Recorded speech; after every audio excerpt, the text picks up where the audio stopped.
Hey, what's going on, everyone? Welcome back to House of Cards. In this segment, I wanted to share with you guys a couple of mistakes that I've made over the last 2 years being in the hobby, and wanted to share with you guys, personally, the trial and errors that I've experienced myself.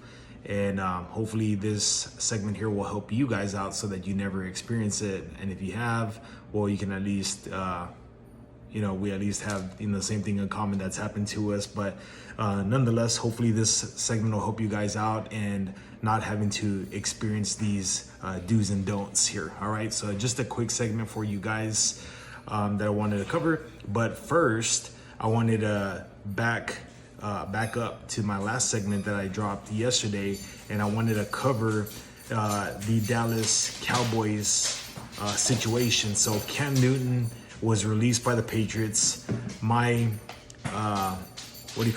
my theory was that the Cowboys are going to end up picking up. My cat is about to knock down the camera here. My theory was that the Cowboys are going to pick up Cam Newton, have him as a backup or possible starter if Dak Prescott gets hurt. Sorry, that's my dog chasing the cat now. And anyway, what happened this morning is I did see that the Cowboys picked up Will Grier. So if y'all are not familiar with Will Grier actually plays he was picked up by the Panthers. And I actually want to share with you a little bit of my collection I have of Will Grier. So Will Grier, I got the yellow plate right here, 1 of 1, feature stars, and it's autographed as well there, as you can see. Got that one for you guys. I have another Will Grier right here on Ultimate, autographed as well. Got the signature there. We got a Leaf Flash right here, Will Grier on card auto, not numbered.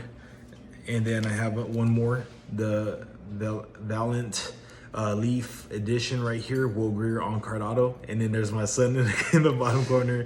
Y'all can wave at him. Or if you're listening, you have to check out the video to see him in the corner there. So this one is 67 of 75. And anyways, that's it. So Cowboys ended up picking up Will Grier. Unfortunately, I had some of his cards, or fortunately, I guess. And that'll lead us into our first do's and don'ts of the segment here. So top 5 do's and don'ts of the hobby that personally happened to me is picking up quarterbacks, all rookies, thinking that they're gonna all light it up and be fire. Not all quarterbacks are. For example, I ended up picking up a couple of quarterbacks. One you may know, Jared Stidham, right? I think that's how you say his name, Jared Stidham of the Patriots. Well, now we know that Mac Jones is the starter and Cam Newton is gone, right? And so where's Stidham? Who knows? Maybe a backup now, whatever it may be there. Another quarterback as well was, Gardner Minshew. Gardner Minshew was the possible starter this year for the Jaguars. Where is he now? He just got traded as well. I think he went Eagles, something like that. I think he's with the Eagles. But then also today they just announced that Jalen Hurts is the starter for the Eagles. So, that's kind of how that goes. Anyways, investing in quarterbacks that you're not sure are going to make it or not the best game, not going after all of them. Maybe your top 5 quarterbacks. Don't do like I did. I was going after 6 through 10, thinking that maybe the 6 through 10 is going to come through like almost like a Tom Brady or so. First round picks 1 through 5 going to be your best bets, probably, at least in my personal experience. But that number 6 through 10 and so on, those are not going to be some of the best the best recommendations to go. Say hi, David. Say hi to everybody on YouTube and on the podcast. Say hi to everybody. Say hello. Say hello. Hello. Yeah. Anyways, let's get back to it. So that's number 5 there. Okay. Number 4 is going to be, and this is me personally, in my personal experience, sending the wrong card. Right. So let's say I end up selling this Teddy Bridgewater card right here. And I end up having a couple of the cards and I end up sending the wrong card, right? Or you end up sending a base card and it was a refractor card that you were supposed to be sending off. Silly mistakes, they do happen from time to time. I've done that, 2 to 3 times already in the past, and it comes back to bite me, but I make it right. I let the buyer know, hey, sorry, I sent you the wrong card. Send it back to me, and I'll send you the right card. One time I ended up sending both the base card and I sent back the refractor card that the buyer had purchased. Another situation, because it was a high dollar card, or higher dollar card in my scenario, I just went ahead, got the base card back, sent them the refractor version or the prism version of the card. But keep an eye on that whenever you're making your sales on eBay or whatever marketplace that you're selling on. So that's the number 4 segment. Number 4, don't to do.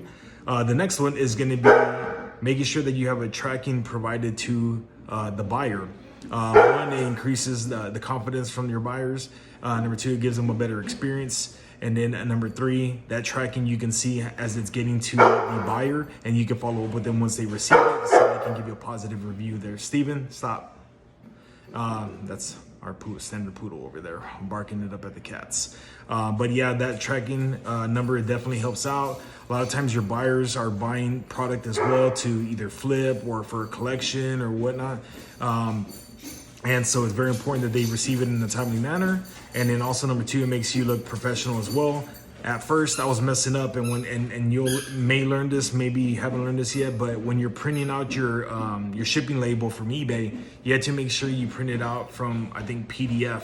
So what I was doing is I was printing the label or getting the label ready directly from eBay, and then it pops up and I was just going to my print and printing it out. What happens is your tracking number at the bottom of the shipping label comes out like a black or like a faded color, and they can't scan it to track the number.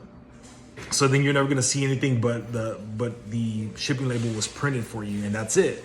And even if the buyer receives a package, you never get that it was received or any of that. So that can leave it, blank space, gray space there, and the buyer, hopefully they're ethical and they're not gonna do that, but they end up saying that they didn't receive the package, whatnot, and then ask for a refund, okay? So hopefully that'll help you out. Make sure you print it out the proper way, from a PDF format, that way it comes out the right way, and it's the actual, the little grids or the little skew from the tracking number there, all right? So that was my number 3 don't to do.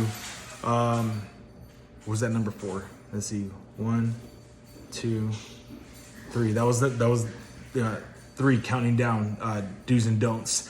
The next one is, and this was a huge one. Okay, so this is probably the biggest mistake that I've ever made. It was probably about a $250, $300 mistake that I learned definitely the hard way here, and that was 2 Kyler Murray cards. One of them was a Rookies and Stars Kyler Murray card, autograph patch, okay, card, and it was raw, but I ended up selling that. I bought that bad boy for about $110, sold it for about $220, $230, and printed the shipping label, shipped it off to the buyer and everything. Buyer stated that they did not receive the card.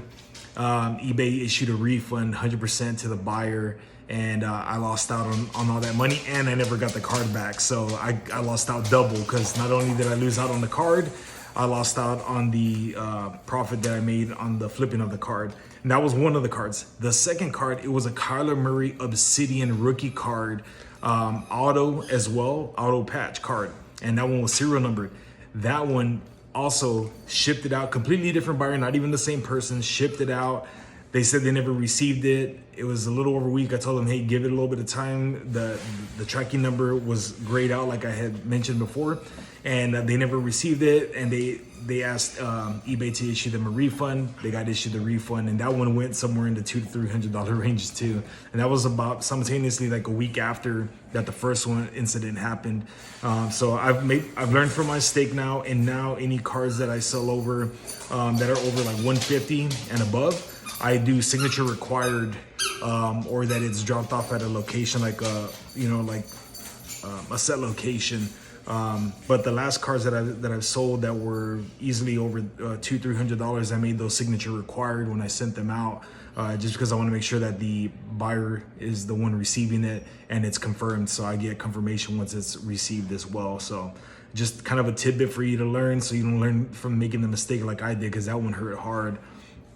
And so that was what, number That's number 2 of the do's and don'ts. And now the top do and don't is I got into the game back in 19 and I'm thinking, okay, I like defensive players because I played defense. And so I went along and I was going after linebackers. I was going after defensive ends because I played defensive end in college.